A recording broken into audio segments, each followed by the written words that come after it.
Hola, buenas tardes a todas las personas que nos están mirando y escuchando en tiempo diferido, quizá la mayoría de ustedes, en este encuentro, otra videoconferencia que forma parte de los trabajos del proyecto Observatorio Interamericano de Procesos de Trabajo Social con Familias, en el marco de la Cátedra José Vasconcelos de la Escuela Nacional de Trabajo Social de la Universidad Nacional Autónoma de México, la UNAM.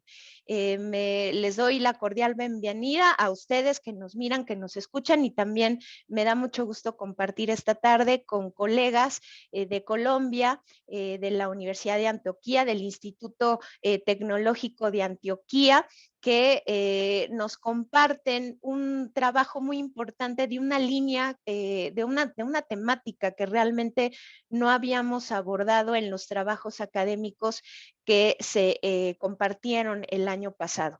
Es un tema muy relevante porque, y sobre todo ahora con tiempos pospandémicos, y vale la palabra decirlo, eh, esta necesidad que por supuesto forma parte de una temática importante, no solamente en la investigación, sino también en la incidencia y en la intervención social con familias, pues es un reto muy importante que abordar, que es el tema de los cuidados y el tema del trabajo con las personas que cuidan dentro de los procesos familiares. Para acotar y profundizar más el tema es que voy a presentarles a mi compañera y mi compañero, pues somos colegas, digamos, docentes universitarios, pero que tenemos incursiones de trabajo directo a través de investigaciones y a través de procesos de trabajo con familias. A una de nuestras conferencistas ya la conocen, ya nos hizo el favor de acompañarnos en un encuentro pauta en la cátedra. Ella es, permítanme tantito, muy bien, ella es Diana María Bedoya, Diana María González Bedoya. Ella es doctora en Ciencias Sociales, Niñez y Juventud, magíster en Educación y Desarrollo Humano, es especialista en terapia familiar, psicóloga clínica egresada de la Universidad de Antioquia, docente de trabajo social del Tecnológico de Antioquia, institución universitaria, asesora de investigaciones en pregrado y posgrado. También es investigadora en familia, su dinámica relacional, prácticas de crianza, transformaciones de la familia como un contexto de socialización, cuidados y vínculo afectivo, y también la familia como un espacio de formación ético-política. Y también nos acompaña el docente investigador, magíster en educación y miembro del grupo Historia de la Práctica Pedagógica, maestro Juan Pablo Suárez Vallejo. Él es licenciado en Geografía e Historia, magíster en Educación por parte de la Universidad de Antioquia, miembro del grupo de investigación Historia de la Práctica Pedagógica de la Universidad de Antioquia, miembro de la Mesa de Discapacidad de la Secretaría de Inclusión Social y Familia del municipio de Medellín, docente de cátedra de la Universidad de Antioquia en el programa de pregrado en pedagogía, y actualmente se encuentra en el proceso de formación doctoral vinculado a la Universidad de Buenos Aires, Argentina. Así que bueno, tenemos a nuestros ponentes del día de hoy. Como les decía yo, nos van a compartir específicamente una exposición que tiene por nombre Caracterización de las condiciones de vida de cuidadores familiares o voluntarios de personas con discapacidad dependientes de cuidado, pero que va a formar parte del texto que se va a integrar a nuestro libro, nuestro producto publicado por parte del OITS y en el marco de la cátedra José Vasconcelos, en el texto que van a encontrar con título Necesidades de cuidado de los cuidadores de personas dependientes del cuidado. Así que bueno, me da mucho gusto recibirles, compañera Diana, compañero Juan Pablo, y queda abierto el micrófono para su exposición. Muchas gracias. Gracias a ti.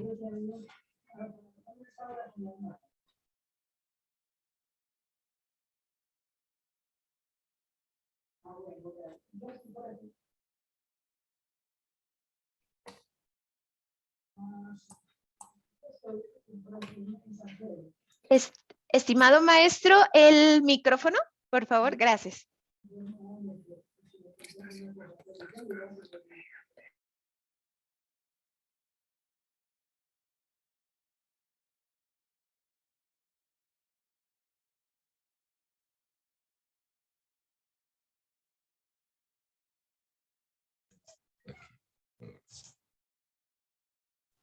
Ahí ya lo escuchamos, maestro. Gracias. Bueno, muy bien, muy buenas noches. Es un placer para nosotros presentar el resultado de la investigación caracterización de las condiciones de vida de los cuidadores familiares o voluntarios de personas con discapacidad dependientes de cuidado. Un proyecto que se realizó en la ciudad de Medellín y que nos permite acercarnos a esas familias y en especial a los miembros de esas familias que se han encargado del cuidado de las personas con discapacidad. El proyecto lo realizamos la profesora Diana María González y yo desde el Tecnológico de Antioquia, y también se compartió con un trabajo con otra institución como es la institución Politécnico Jaime Sasacada.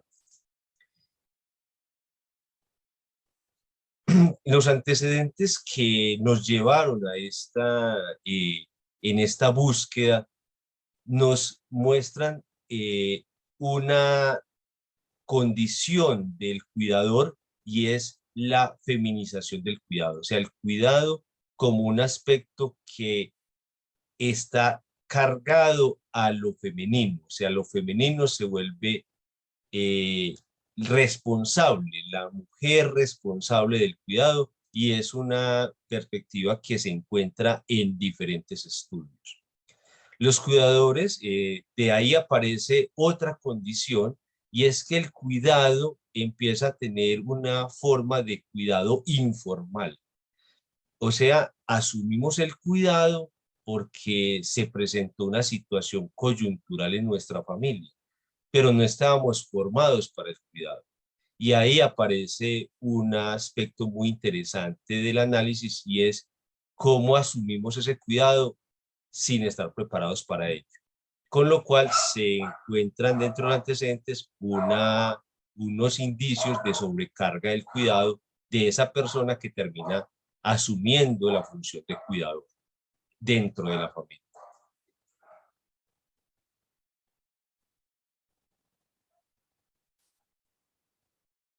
En este sentido, nuestro problema se contextualiza en la realidad de las personas con discapacidad, que para el DANE en Colombia se agrupan en unos 15.640 personas. Datos que siempre han sido cuestionados porque el número, el porcentaje de discapacidad es mucho mayor desde la perspectiva global, y entonces allí esta cantidad nos parece minúscula. El otro aspecto es que nos centramos en un programa del municipio de Medellín, Medellín, que es la capital del departamento de Antioquia, es la segunda ciudad en importancia en Colombia. Entonces, digamos que hace una muy buena representación de las políticas públicas que se tienen en relación a la discapacidad en Colombia. Entonces, Ser Capaz es un programa que atiende estas personas con discapacidad, y se ha centrado en un aspecto de ellos, es el acompañamiento al cuidador también, al cuidador de las personas dependientes de cuidado. En este sentido, entonces, estos cuidadores y personas con discapacidad que son acompañadas por el programa se ubican en los estratos 1 y 2, o sea, los estratos más bajos de la población con mayores dificultades o niveles de vulnerabilidad social, económica y cultural. Entonces, en este sentido, la dependencia del cuidado, según el Registro Nacional de Discapacidad, se encuentra en un 40% de las personas con discapacidad necesitan ayuda de otras personas. Y de ellas, el 88% reciben ayuda de un miembro del hogar. Y el 5% de una persona externa empleada. O sea, un porcentaje muy minúsculo puede pagar para que alguien lo acompañe y lo apoye en su casa. El 82% referido a las personas que más le ayudan es de género femenino. O sea, el 82% de los cuidadores son mujeres. Estos son datos del Ministerio de Salud del 2018. Lo que implica investigar sobre esta situación a nivel social en la ciudad de Medellín y también en el contexto latinoamericano.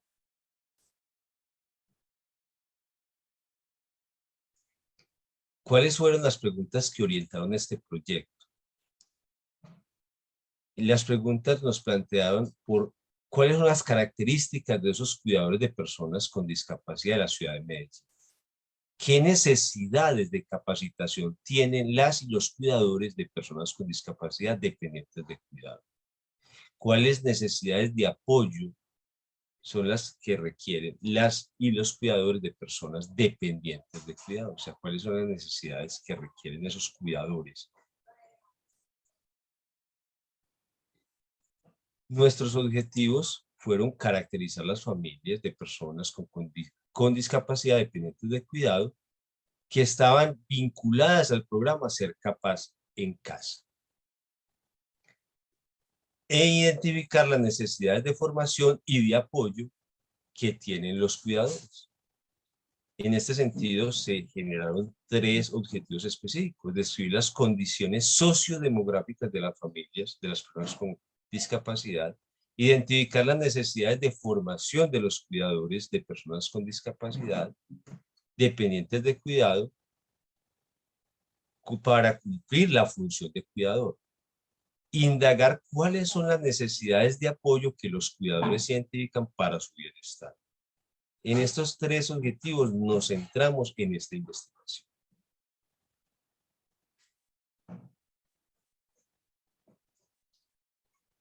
La fundamentación teórica y o conceptual.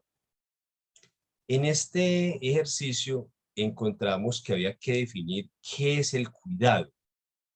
Y entonces, dentro de una gama de miradas y de construcciones, elegimos o nos vinculamos con lo propuesto por Pinzón y Carrillo en el 2016, que supone una relación que va más allá de lo físico. O sea, el cuidado es algo que va más allá de lo físico, involucra lo sentimental, las situaciones de vínculo entre el cuidador, y eso hace un asunto de empatía también, crea una empatía entre el cuidador y la persona que está siendo cuidada. Puede ser a corto o largo plazo, de manera material o inmaterial. O sea, el cuidado está relacionado con esa capacidad de poder apoyar a otro, pero también sentirse vinculado con ese otro. Entonces ahí hay un vínculo emocional muy importante. El cuidador es aquella persona que asiste o cuida a otra afectada de cualquier tipo de discapacidad, minusvalía, incapacidad, que se le dificulta o impide el desarrollo normal de sus actividades vitales o de sus relaciones sociales. Entonces el cuidado o sea, más allá de la minusvalía y la incapacidad, también es esa capacidad de poder ejercer ciertas actividades por sí mismo. Entonces también entra en el concepto de cuidado, el cuidado de los niños, entra en este aspecto. Y del adulto mayor, que en algunos momentos lo necesita.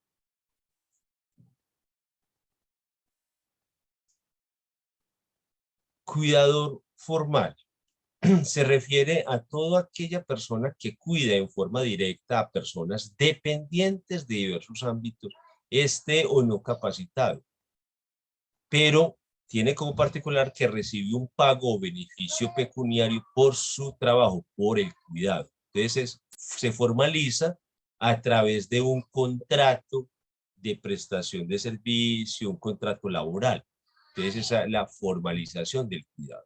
El cuidado informal, por su parte, es quien asume la tarea de cuidar con mayor compromiso y dedicación y se encarga, como lo indican Islas Ramos, Aguilar y García, de proveer al paciente o a la persona dependiente del cuidado la asistencia necesaria, tanto en casa como fuera de ella, pero no recibe remuneración. Ese es un cuidado informal, no está vinculado con un contrato. El cuidador de personas no remunerado hace referencia a actividades destinadas al cuidado de personas. Este trabajo involucra el cuidado directo a personas y este puede ser remunerado o no remunerado. El trabajo de cuidado, actividades que realizamos para mantener, continuar y preparar nuestro mundo de manera que podamos vivir en él lo mejor posible, según Tronto 2012. En el sentido amplio también son actividades de cuidado, el cuidado de cosas, objetos que pertenecen al entorno de las personas, es decir, el cuidado indirecto. O sea, en la categoría de el cuidado, el trabajo del cuidado, se amplía no solamente a personas, sino también a inmobiliarios, a espacios, a el cuidado de la casa, a la organización del hogar. Todo eso hace parte del trabajo de cuidado, el concepto de trabajo del cuidado. Entonces, por relación directa, un ama de casa realiza trabajo de cuidado porque está cuidando todo el hogar, preparar alimentos, arreglar y destinar el cuidado de la ropa, todas esas actividades hacen parte del cuidado. Entonces allí, y mira, dije, el ama de casa, en la configuración de las nuevas masculinidades se está planteando que hombres y mujeres participemos de ese trabajo de cuidado. Entonces es una categoría que sigue siendo problemática por la feminización que se tiene de el cuidado. Otra categoría que en el proyecto fueron importantes fue de capacitación e información. Poder distinguir estas dos categorías en términos de la necesidad de formación de los cuidadores. La capacitación, entonces comprendemos la capacitación como un proceso educativo de corto plazo, cuya finalidad es que la persona adquiera conocimientos, desarrolle habilidades en función de una meta establecida, llevándolos a cabo de forma sistemática y orgánica. La formación, por su parte, es un proceso más amplio y supone un aprendizaje constante de diferentes ámbitos académicos de manera formalizada. Por el contrario, la capacitación implica un tema, curso o entrenamiento específico por un periodo de tiempo determinado para desarrollar ciertas habilidades. O sea, la formación recoge un sinnúmero de capacitaciones y hace en el sujeto una transformación, una construcción de su forma de vida, de su lógica de pensamiento, y por eso se forma como un cuidador, como un ciudadano de la formación. Va más allá de los cursos y las capacitaciones.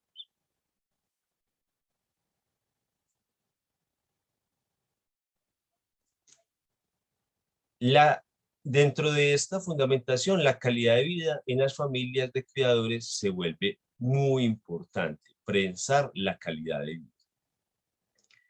En este sentido, yo le doy la palabra a Diana para que nos explique estas categorías de la calidad de vida en adelante. Gracias, Juanpa. Bueno, también doy un saludo especial a quienes nos escuchan. Esperamos que esta presentación les anime. Para continuar con lo que venía compartiendo mi compañero Juan Pablo, la fundamentación teórica y conceptual que acompañó nuestro proyecto, hablamos de calidad de vida a partir de los estudios que revisamos. Todos concluyen que las personas dedicadas al cuidado de otras personas dependientes de esos cuidados para vivir tienen que dedicar muchas horas de su día y de su vida prácticamente a esos cuidados. Eso significa que estas personas deterioran su propia vida. Entonces, en general, todos los estudios concluyen que quienes están dedicados exclusivamente a cuidar a estas personas, su calidad de vida disminuye en todos los aspectos.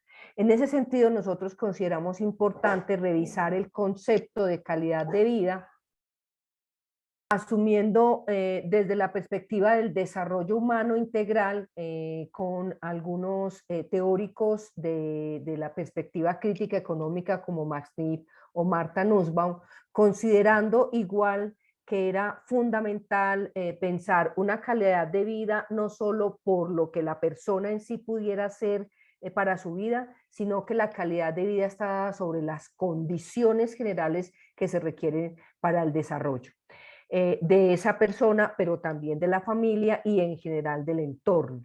Entonces, veíamos como parte de las situaciones que van deteriorando la calidad de vida de la familia y de las personas es el diagnóstico que reciben de la persona que tienen que cuidar, el pronóstico, que generalmente el pronóstico de las personas dependientes del cuidado tiende a aumentar la dependencia, es decir, tiende a empeorar.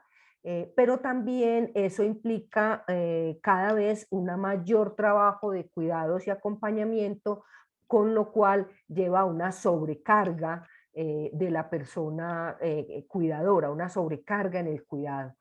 Obviamente, con lo que ya mi compañero Juan Pablo comentaba, es este labor de cuidado que histórica y culturalmente se nos ha asignado a las mujeres, es un trabajo, una labor invisible y no remunerada en la mayoría de los casos. Esto también implica que las personas no solo no puedan tener ingresos y tampoco puedan dedicarse a trabajar para recibir ingresos, porque todas las 24 horas están dedicadas a ese cuidado. Esto aumenta el deterioro en su calidad de vida. Lleva a estas personas a un descuido de sí, nosotros lo llamamos un descuido de sí, de su propia existencia y cómo empieza a girar su vida en torno al cuidado y a la persona que deben cuidar. Nosotros consideramos que es muy valioso poder enfocar nuestro trabajo desde esa perspectiva de la calidad de vida y por eso también nos fuimos con la idea de pensar en las capacidades desde un aporte que nos hace la filósofa política Martha Nussbaum en su proyecto precisamente de las capacidades para el desarrollo humano. Ella plantea que deberíamos pensar un desarrollo basado en lograr discernir cuáles son las capacidades que estamos cada uno de los individuos de una sociedad dispuestos a hacer y ser por sí mismos. Menciona unas capacidades básicas, son 10 en su teoría, y creemos que es un buen medidor para poder mirar cómo está la calidad de vida en términos del desarrollo humano de la persona cuidadora y de la familia.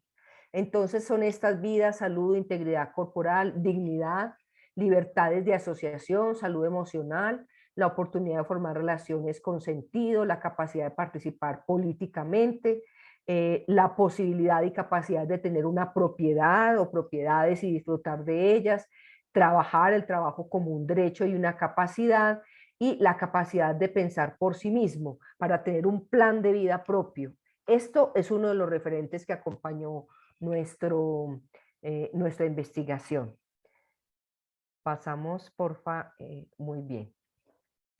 Un poco mirando este trabajo, como les comentaba nuestro compañero Juan Pablo, esto fue un proyecto que hicimos con 2 universidades.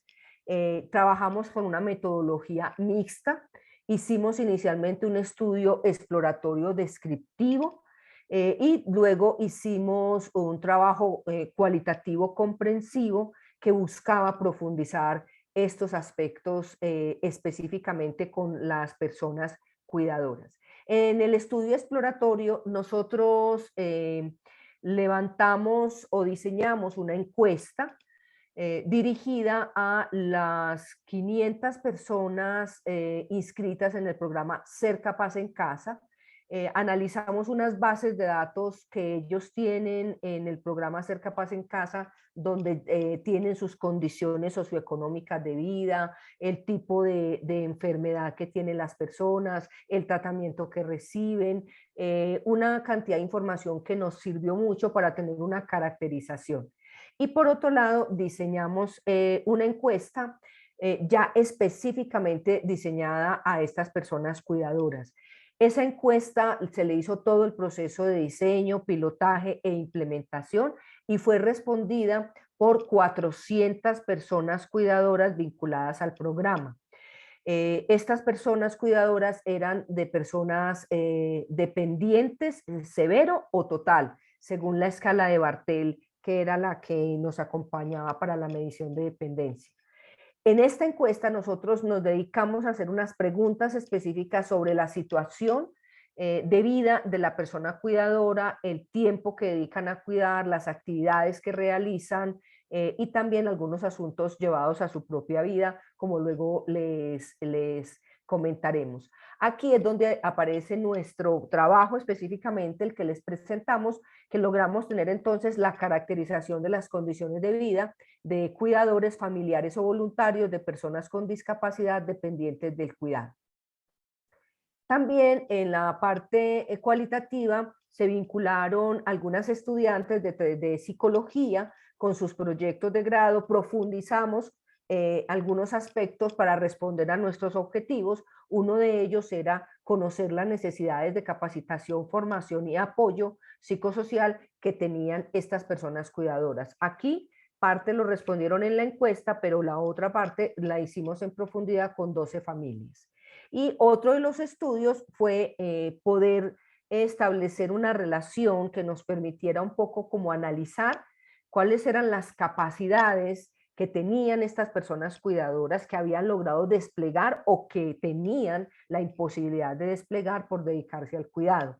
Pero también ahí podíamos mirar cuál era su calidad de vida como personas cuidadoras de personas dependientes del cuidado.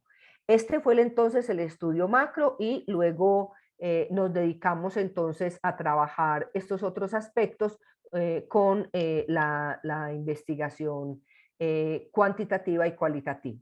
A continuación, mi compañero les va a contar de una manera, pues, una síntesis, porque el estudio pues un poco grande, los resultados que obtuvimos en la encuesta y luego compartiremos los resultados que hicimos en el estudio cualitativo.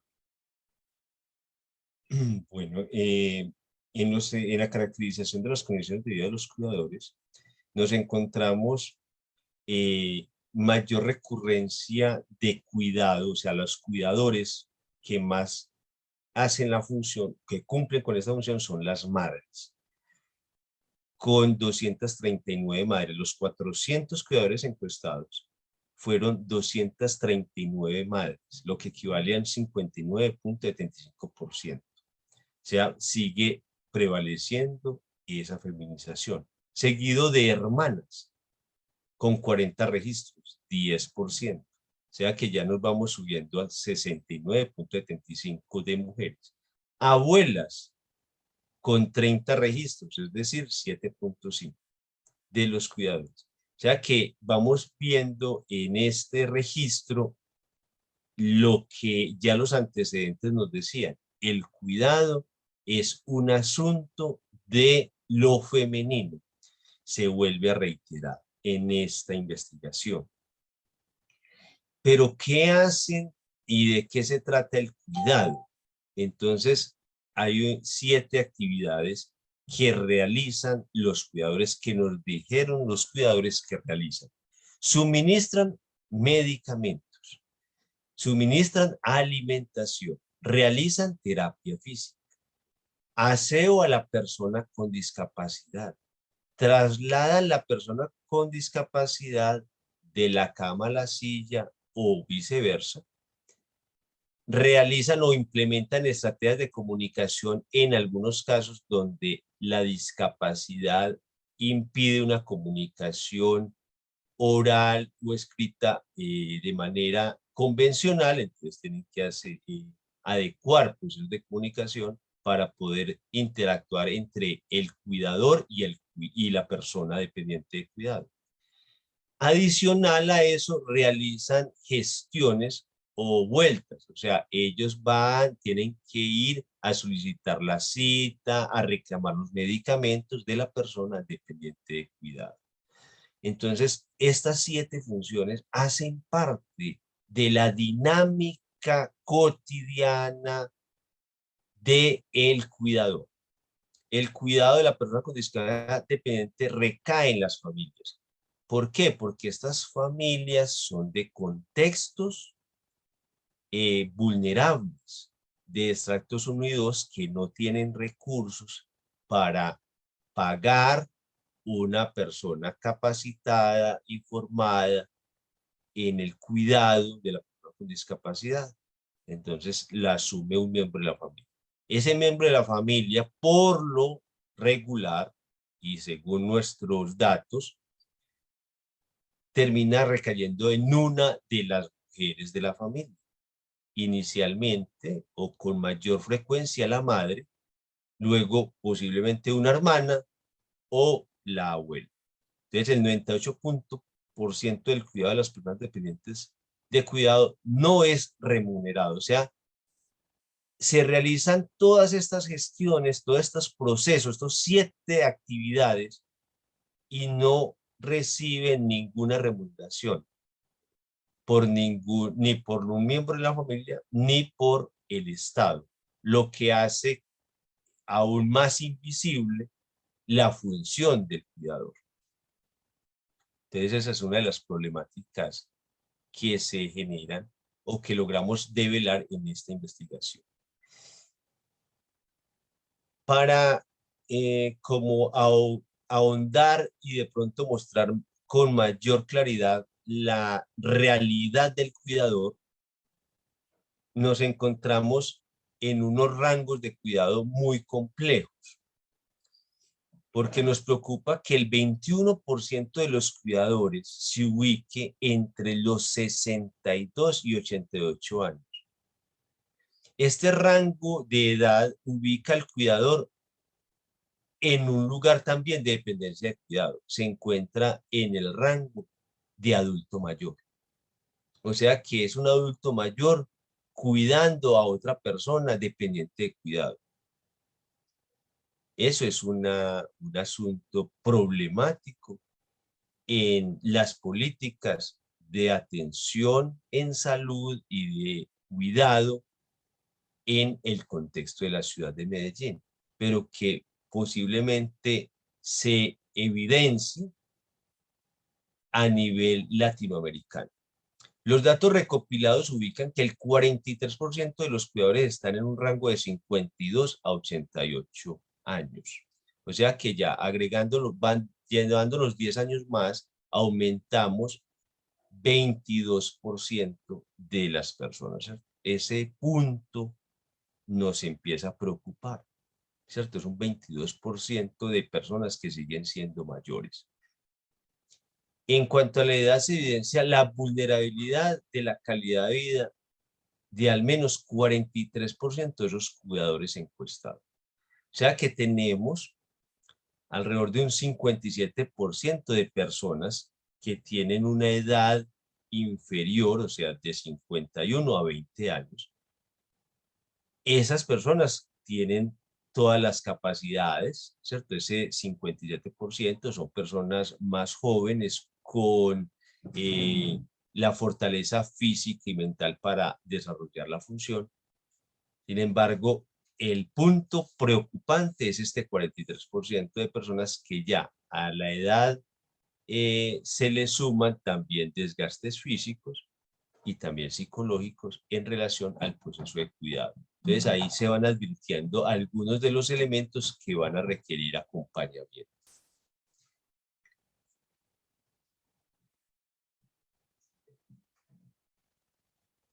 Ay.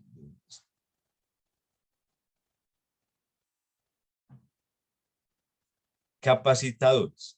Cuando nosotros estábamos preguntando, bueno, ¿quién capacita? ¿Quién los forma a ustedes como cuidadores. Entonces, los encuestados remitieron, y pues por elemento natural, siendo la base del programa Ser Capaz, el primer protagonista es Ser Capaz en Casa. Este programa capacita a las personas en diferentes elementos, en diferentes componentes. La suministro de medicamentos, terapia física y también cuidado de sí del cuidador, ¿cierto? Pero también dentro de las entidades que capacitan a los cuidadores está la EPS de la persona dependiente de cuidado, los centros médicos y hospitalarios. Entonces, y otras instituciones, por ejemplo, hay una institución que atiende personas con discapacidad llamada Álamos en la ciudad de Medellín, que también brinda capacitación a los cuidadores. Entonces, estos son como los estamentos, las organizaciones, ¿cierto? El comité de rehabilitación. Todas estas organizaciones brindan capacitaciones, pero son charlas, cursos cortos. En ningún momento certifican a ese cuidador como un cuidador profesional o formado o técnico en el cuidado de personas con discapacidad.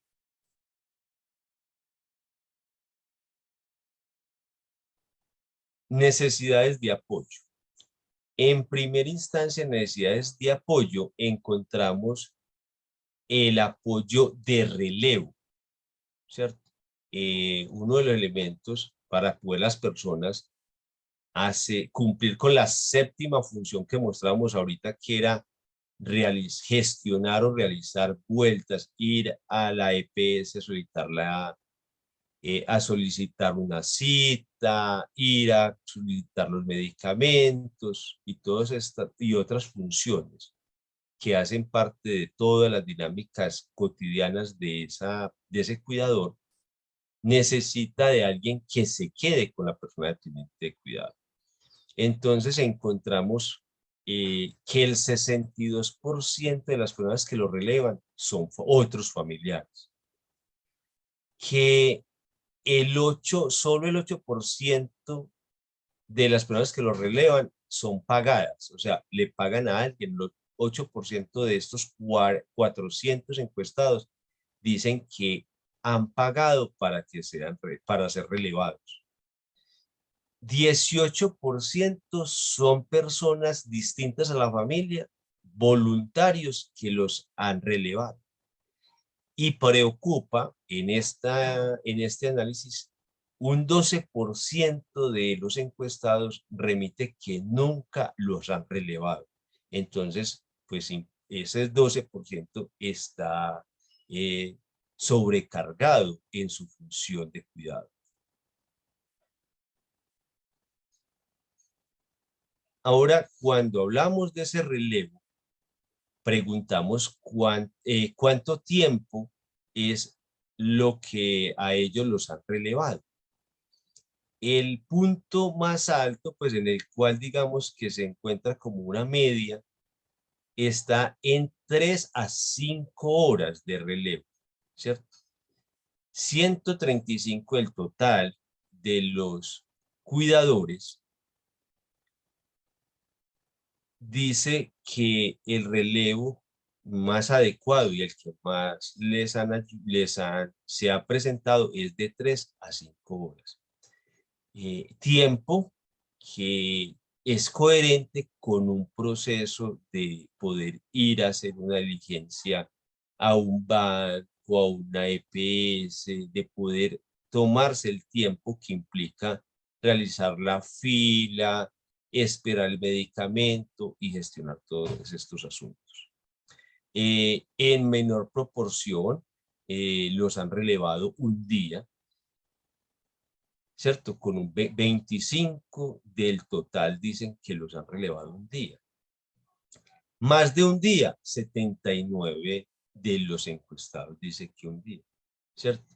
No responde, 38 de los encuestados no responde esa pregunta, o sea, no nos han relevado, ¿cierto? 62 del total dice que de 1 a 2 horitas los han relevado, o sea, para ir a la tienda o a las compras, no más. Entonces, implica que estas personas están sobrecargadas en el proceso del cuidado, que dentro de las prácticas familiares la distribución del cuidado no está bien planificada, y eso es un ejercicio que nos implica necesidades de apoyo.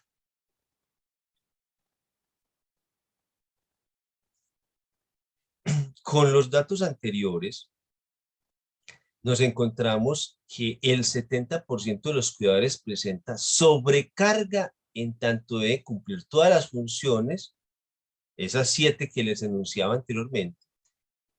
Y esto coincide con García, 2017, quien señala que diversos estudios, o sea, no solamente el de García, sino otros adicionales, los cuidadores consideran que los cuidados que dispensan engloban un todo, ya que abarcan desde responder a actividades básicas de la vida diaria a la administración de medicamentos. O sea, no solamente preparar alimentos, organizar la ropa y todo lo que implica el cuidado de la casa y el hogar, sino adicionalmente el cuidado de la persona con discapacidad, que implica el aseo, todo lo que decíamos anteriormente.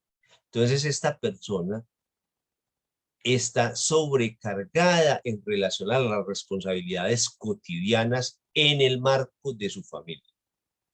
Los cuidadores familiares o informales no encuentran diferencia en la función y las consideran que todas hacen parte de la labor del cuidado. Esto genera un desgaste, en ocasiones no es percibido por el cuidador o los cuidadores.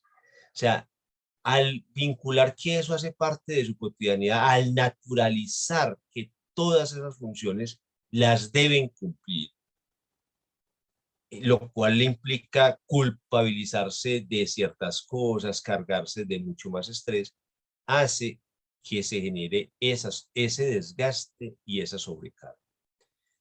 Teniendo en cuenta que hay 2 funciones que requieren mayor esfuerzo físico y que son desarrolladas por más del 70% de los cuidadores, estas son el aseo personal y el traslado cama-silla de la persona con discapacidad, ambas asociadas, ya que para proporcionar aseo por el regular hay que realizar traslado cama-silla.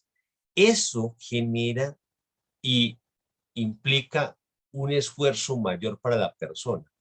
Esto llama la atención en tanto que un 43% de las personas son adultos mayores, como lo decíamos en las diapositivas anteriores. O sea, hay un 43% de personas mayores acompañando y encargándose de un familiar con discapacidad dependiente de cuidado, generando a su vez un desgaste físico para el cuidador.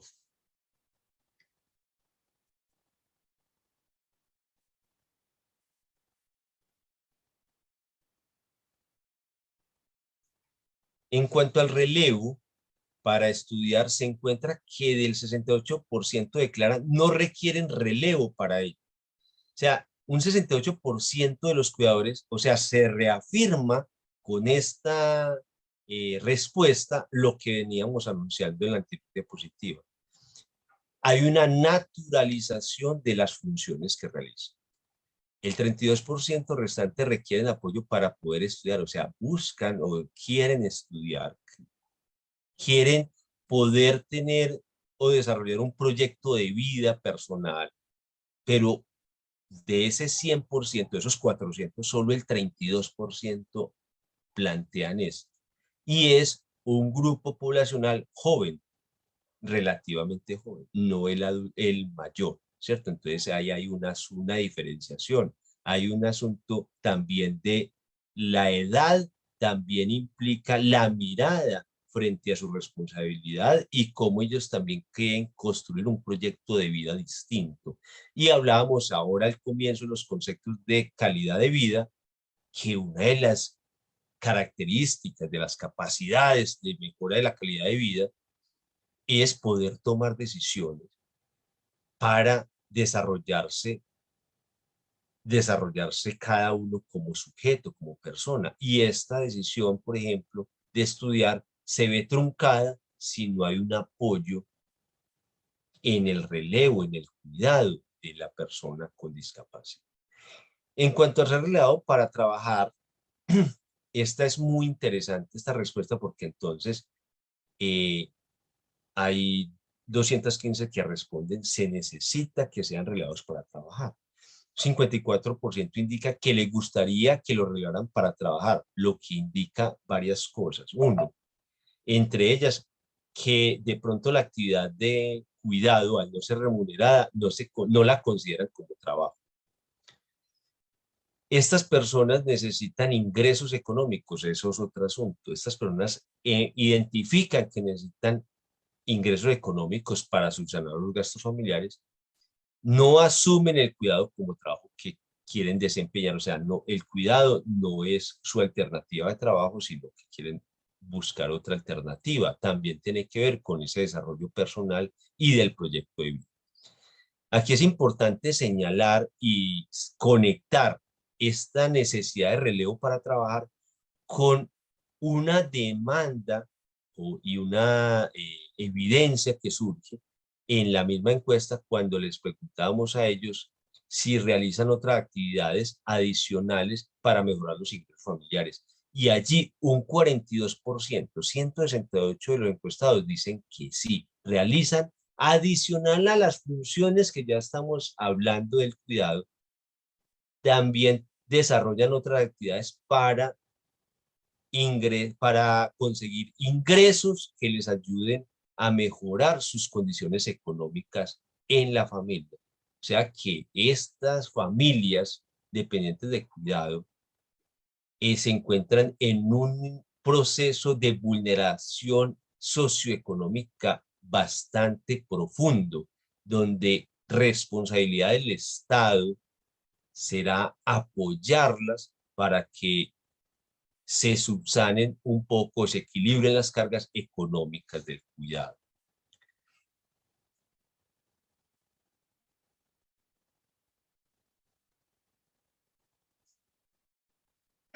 En este sentido, las necesidades de apoyo, 62% de los encuestados indicaron que no requieren relevo para descansar, ni para realizar actividades recreativas, afectividad familiar, para las prácticas espirituales. El porcentaje de negación para estas prácticas espirituales, para la afectividad, superó el 70%. O sea, ellos no lo requerimos. Sorprende esta respuesta toda vez que el 98.5% de los cuidadores son familiares voluntarios. O sea, han naturalizado tanto la función del cuidado que sienten que no necesitan ser relevados para ellos disfrutar de sí mismos, ¿cierto? Las respuestas indican que el cuidado está llevando a que los cuidadores pierdan la visión de sí mismos. Allí es donde se requiere un acompañamiento psicosocial para el cuidador y la familia, en el sentido de poder reorganizar los procesos y las responsabilidades del cuidado. Porque en esta respuesta se evidencia la afectación de lo que se ha denominado el síndrome del cuidador, en el que se entrega al paciente, en la entrega al paciente supera su propio bienestar, lo cual da cuenta de necesidades de apoyo psicológico. Eso es uno de los elementos interesantes e importantes de esta investigación en relación a apoyos. Bueno, aquí le doy la palabra nuevamente a la compañera Diana para que nos explique estos aspectos que también encontramos en el proyecto. Ok, Juan Pablo. Bueno, conectando precisamente con estos resultados que nos dio la encuesta, Lo que hicimos fue profundizar con las personas cuidadoras que nos facilitaron las entrevistas estos aspectos.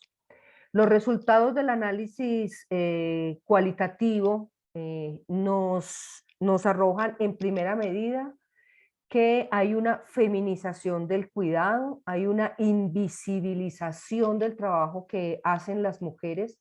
El 98% son mujeres las que cuidan, sean esposas, mamás, abuelas, hermanas. Y aquí vemos entonces cómo esto está relacionado con una precarización de la vida de las mujeres. Hay una sobrecarga del cuidado en las mujeres de las familias.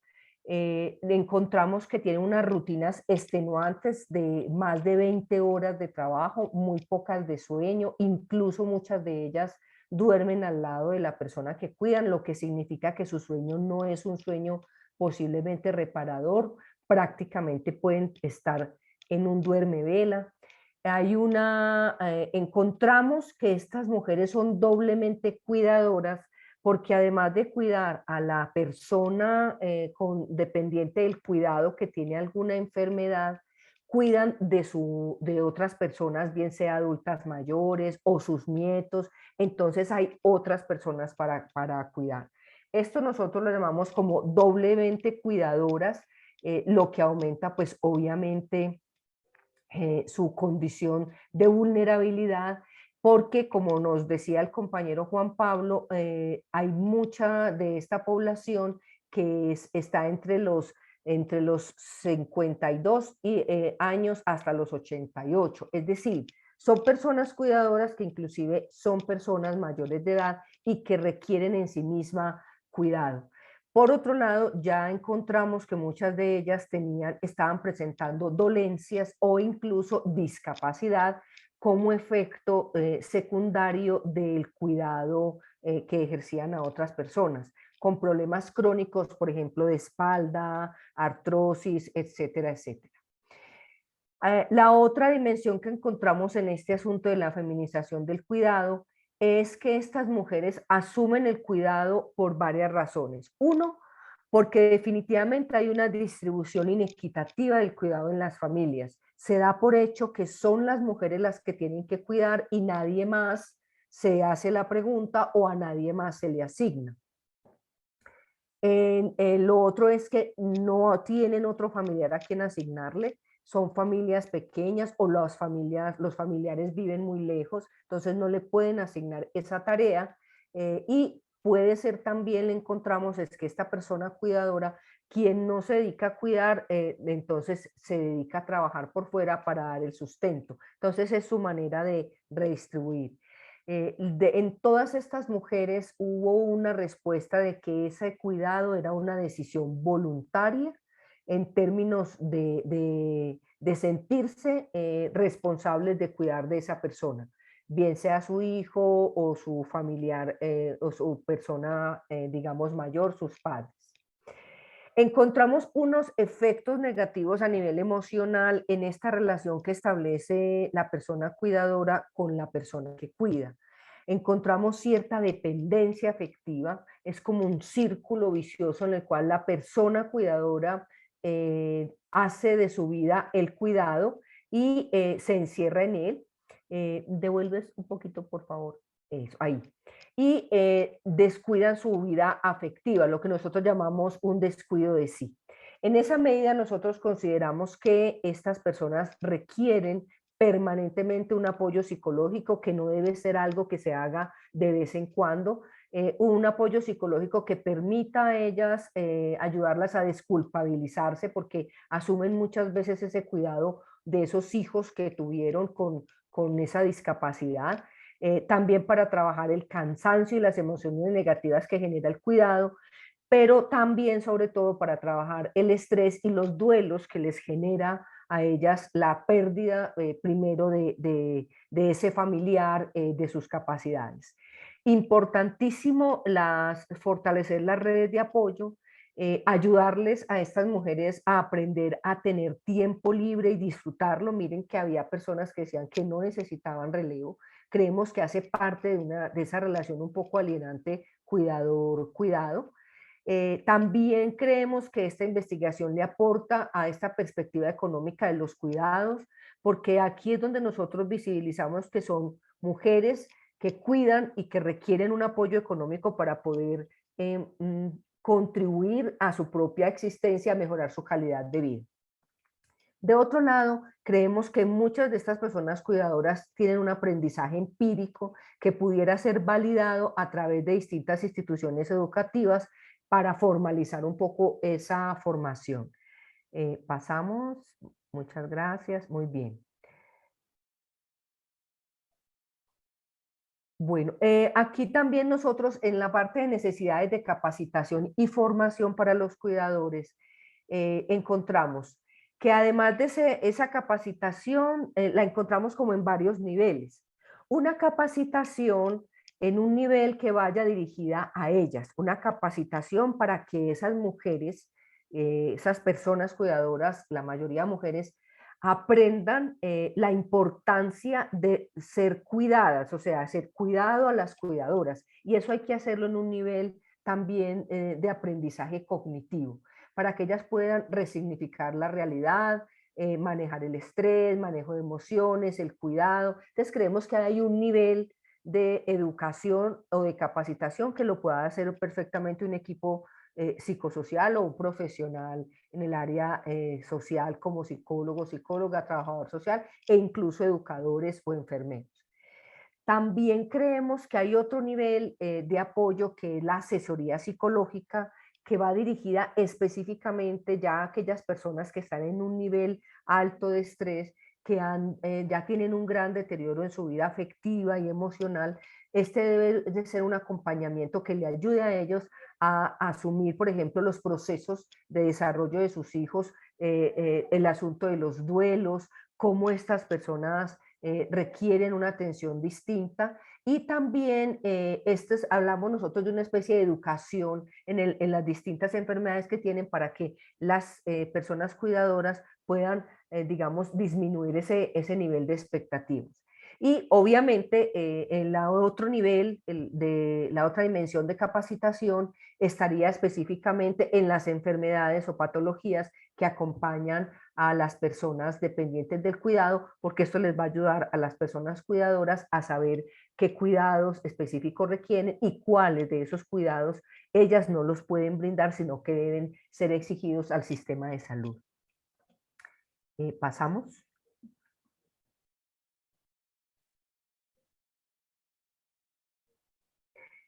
Bueno, aquí nosotros quisimos destacar finalmente en el análisis de la calidad de vida otras necesidades que vimos, que se relievan en lo que ellas nos compartieron en esas visitas domiciliarias que hicimos a sus casas, en esa conversación que pudimos tener con ellas.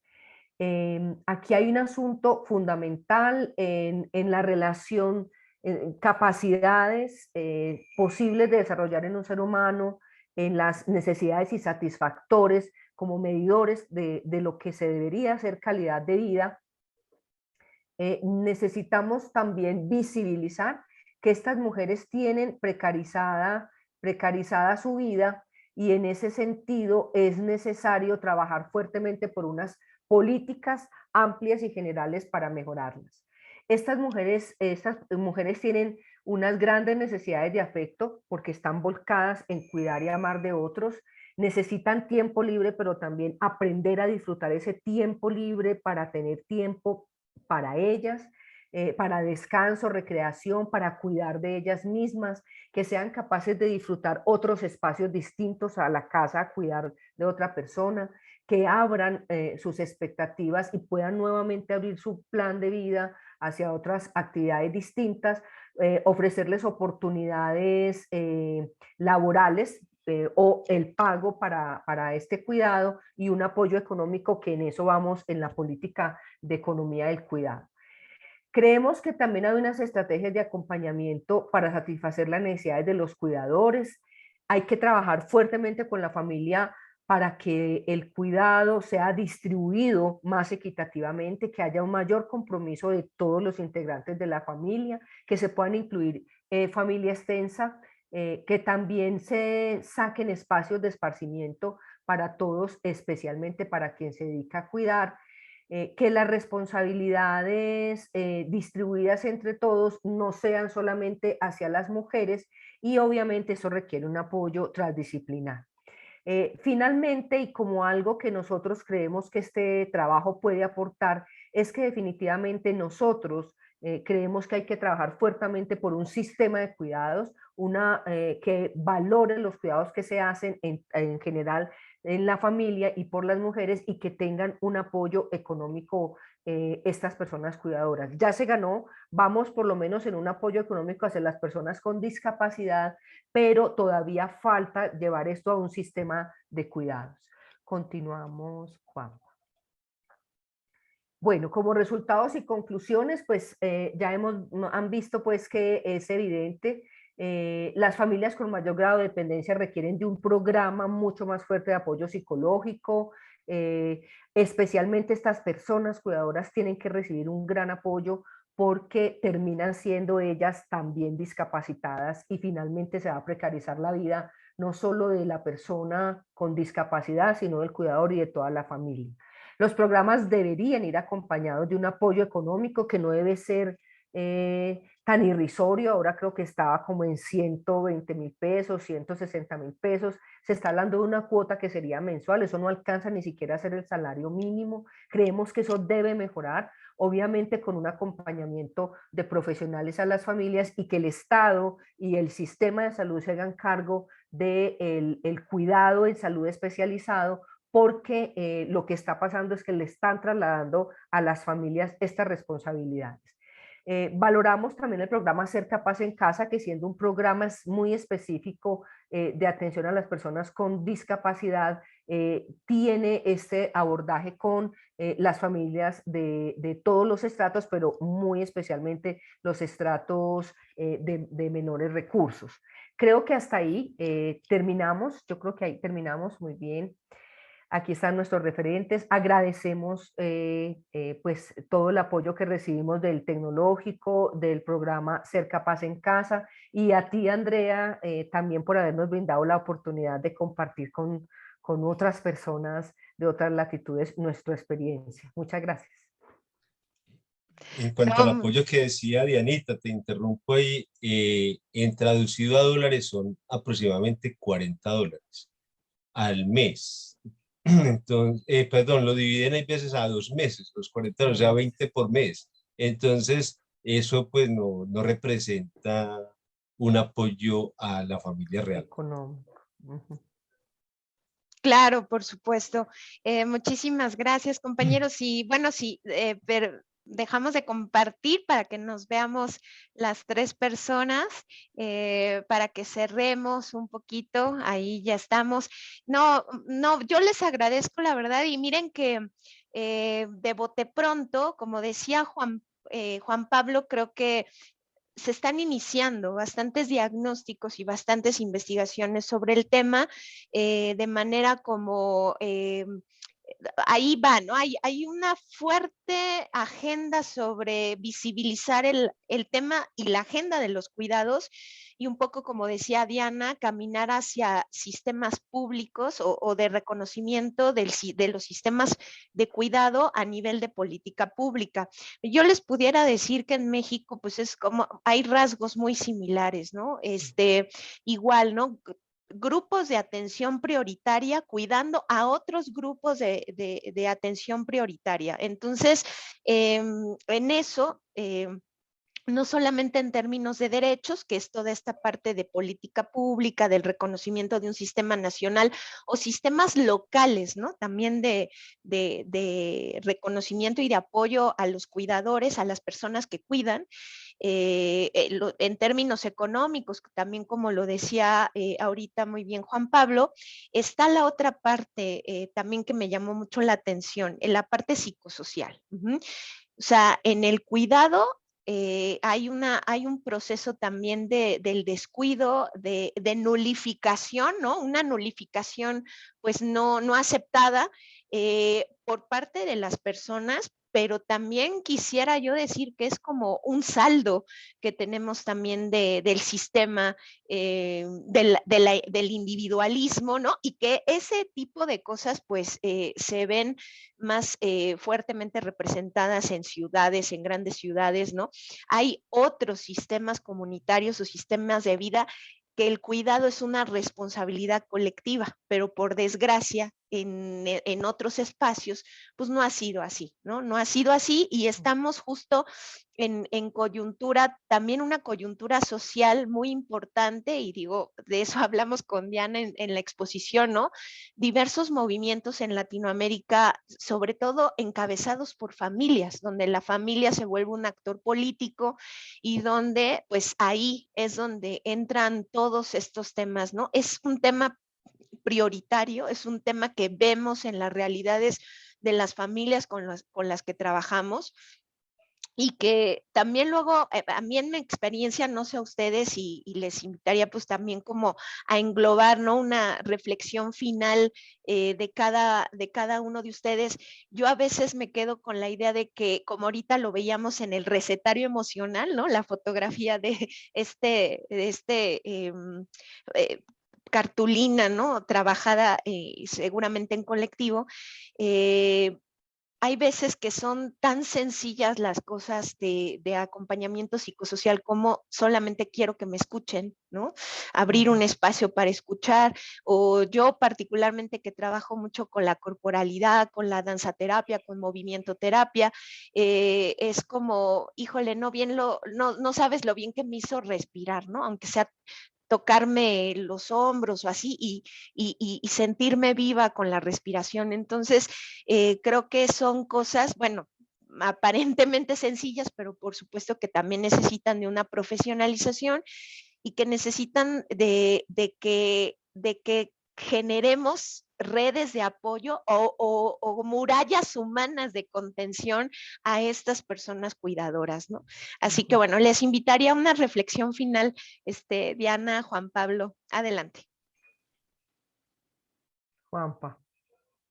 Bueno, a ver, el proceso de cuidado para mí me ha generado primero replantearme como más como hombre, las masculinidades, o sea, una masculinidad que tiene que sensibilizarse frente a ese aspecto que es de la vida, el cuidar al otro, también como maestro, porque pues como maestro hago parte del grupo de cuidado, pero como padre también, ¿cierto? Como padre, el cuidado de los hijos, el acompañamiento en los procesos escolares, función que ahorita pues en la pandemia fue desbordante, en el cual compartir con mi compañera, con mi esposa, esa función del cuidado, el del arreglo de la casa, o sea, creo que la pandemia también nos trajo un asunto de equilibrarnos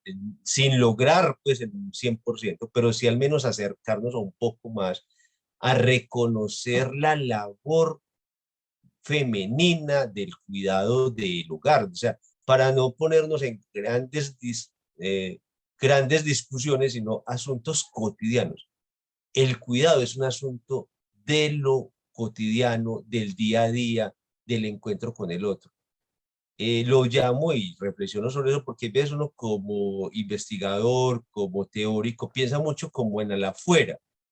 Entonces mi reflexión es hacia el adentro, que tanto eso está en mí, porque si no está en mí es muy difícil que yo lo pueda transmitir a otro. Entonces creo que la reflexión esta es qué tanto nos estamos mirando a nosotros mismos en esa responsabilidad social y humana, o sea, antropológica, de cuidarnos y de cuidar a los otros. Entonces, ahí diría, es mi reflexión en relación a eso.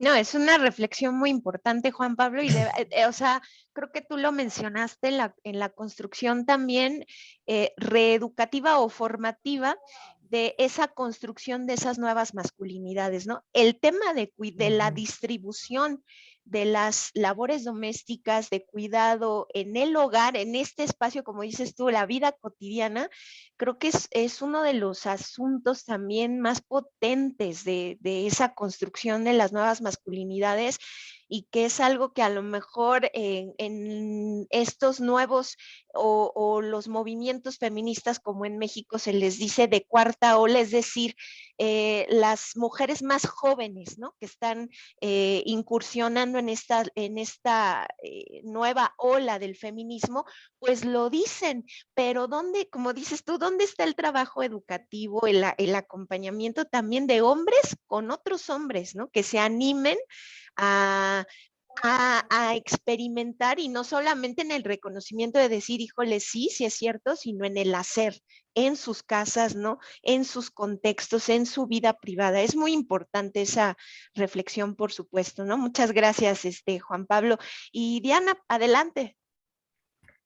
Pues creo que Juan Pablo me parece muy chévere, creo que parte que hemos hecho un buen equipo es porque él es un hombre que se hace esas preguntas para sí, para su proceso.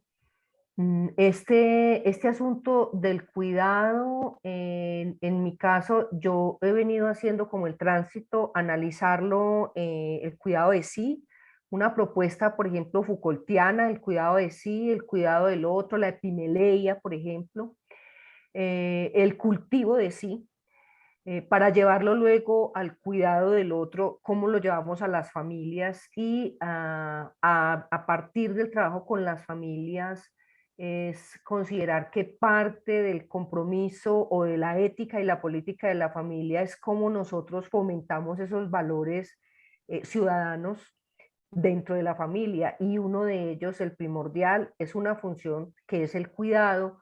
Entonces, eso hay que democratizarlo, empezar por ahí.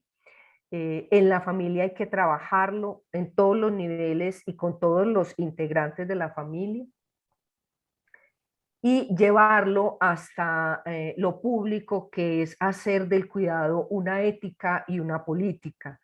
Ahí vamos, estamos en este momento vinculados a la Mesa Departamental de Cuidados, que viene haciendo un trabajo muy interesante promoviendo la política pública de cuidados en Medellín. Hay en Colombia la enunciación de una política, sin embargo, en este gobierno muy quieta, no pasó del papel, pero venimos trabajando en ello. Es decir, son niveles necesarios, fundamentales para transformar, hacer transformaciones, lo individual, lo familiar, lo colectivo y lo público. Creo que ahí lo que nosotros logramos hacer, me parece a mí, es ser capaces de investigar problemas que no son solo individuales y no son solo familiares, sino que son problemas públicos. El cuidado es un problema de lo público. Entonces, estamos haciendo como esa relación.